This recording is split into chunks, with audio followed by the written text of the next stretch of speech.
Aqui é a Sam e agora vamos encarar as feras. O Papel de Parede Amarelo, escrito por Charlotte Perkins Gilman. Esse conto ele é bem curtinho. Aqui no Brasil ele foi publicado nessa edição que tem a apresentação da Marcia Tiburi e também vem acompanhado de um pós-fácil.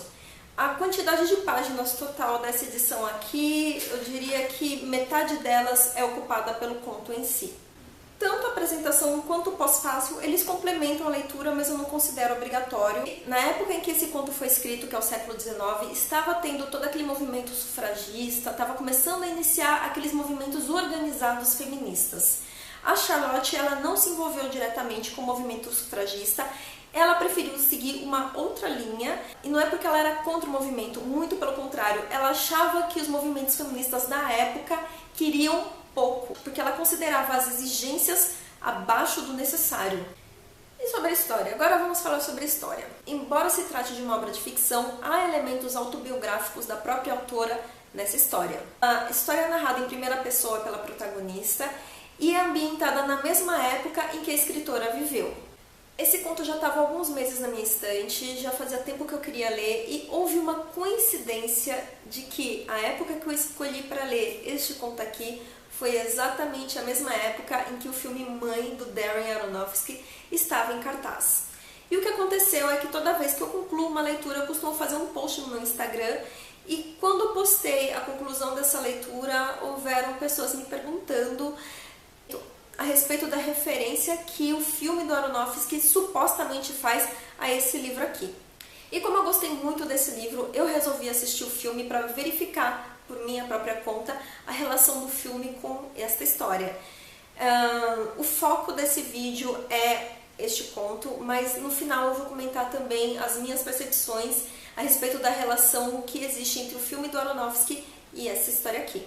A protagonista dessa história também é a narradora e ela descreve tudo como se fosse um diário.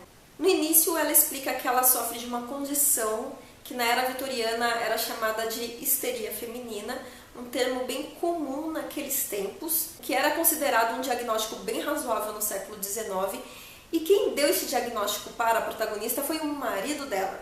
E o próprio marido dela também propôs o tratamento, que basicamente era isolar a esposa dele socialmente e psicologicamente da sociedade, além de proibir qualquer atividade intelectual. Então, até mesmo o ato de escrever o próprio diário e narrar essa história tinha que ser feito escondido porque o marido dela proibia isso.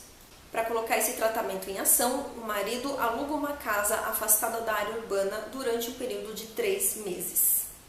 Essa casa tem diversos quartos. O maior quarto é o quarto que fica no andar de cima, que é um quarto que tem grades nas janelas e um papel de parede amarelo em uma das paredes.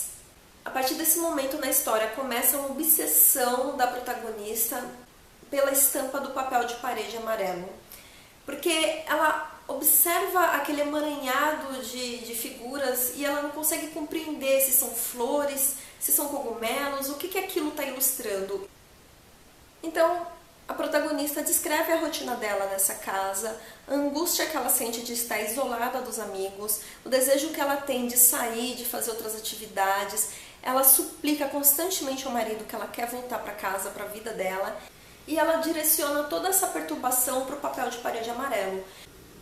A mente dela começa a elaborar uma interpretação do que está estampado no papel de parede, mais ou menos como se fosse um teste de Rorschach. Então ela começa a ver uma mulher se rastejando na estampa do papel de parede amarelo. E à medida que os dias vão passando, essa perturbação que ela sente não se alivia. Ela, exteriormente, fisicamente, ela parece mais saudável, ela parece mais quieta, o que o marido dela interpreta como ela estando mais calma. Embora ela suplique várias vezes para ir embora dali, o marido dela insiste que esse tratamento de isolamento está funcionando bem, porque ela está mais submissa e a aparência dela está mais agradável.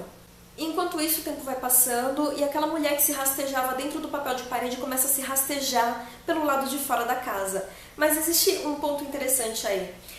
A mulher que rasteja dentro do papel de parede, ela só rasteja do lado de fora da casa nos horários em que o marido da protagonista não está na casa. À noite, quando o marido dela volta para casa, porque Apesar de estar distante de uma área urbana, o marido dela continua exercendo o trabalho dele como médico, então ele sai para trabalhar todos os dias, o que aumenta a solidão e o isolamento da protagonista na história. E apenas no período noturno, quando o marido dela retorna das atividades dele, é que a mulher do papel de parede passa a se arrastar apenas no papel de parede. Existem muitos elementos em comum entre o filme do Aronofsky e esse ponto. Eu acho que o primeiro seria a questão da narrativa. Aqui é narrado em primeira pessoa e é contado todo do ponto de vista da esposa. E o filme do Aronofsky, que também se passa numa casa distante da área urbana, onde vive apenas o marido e a esposa, todas as cenas acompanham o ponto de vista da esposa do filme. Tanto no livro quanto no filme, a história começa e termina sem que as mulheres saiam de dentro da casa onde se passa a história. Um outro elemento em comum é o fato de que a esposa expressa as angústias e as súplicas dela o tempo todo e o marido simplesmente ignora e faz tudo do jeito que ele acha que é mais conveniente para ele, ignorando a maioria dos desejos da mulher. No filme tem aquele pozinho amarelo super enigmático que a Jennifer Lawrence toma toda vez que ela se sente extremamente incomodada. E como a maioria das pessoas que viram o filme não conseguiram explicar o que era aquele pozinho amarelo, algumas pessoas decidiram que o pozinho amarelo era uma metáfora para esse conto. Eu acho que tudo que eu expliquei até agora é muito mais relevante e tem muito mais conexão com esse conto do que apenas o pozinho amarelo que aparece no filme. E eu acho que o fato mais relevante e que torna as duas obras ainda mais conectadas é o final. Se você não quer saber spoilers, se você ainda não assistiu o filme, eu recomendo que você pare de ver esse vídeo por aqui, me dá um joinha se gostou desse vídeo, deixa seus comentários, se inscreve no canal e para o vídeo a partir desse ponto, porque agora vamos entrar na zona de spoilers. No final desse livro, a protagonista ela surta completamente. Ela começa a rastejar da mesma forma que a mulher que está presa no papel de parede. Quando o marido dela abre a porta do quarto e vê ela se rastejando daquela forma, ele desmaia de choque de ver o estado que a esposa alcançou. E esse é o momento em que ela vira para ele e fala: agora você não pode mais prender a gente de volta no papel de parede. Se desconectando completamente da sociedade, se desconectando completamente da realidade, é que a protagonista consegue alcançar a liberdade que ela deseja. A Jennifer Lawrence só consegue se libertar da situação angustiante que ela vive por meio da própria autodestruição. E eu acho que essa é a relação mais significativa entre esse conto e o filme, que é encontrar a libertação por meio da própria destruição.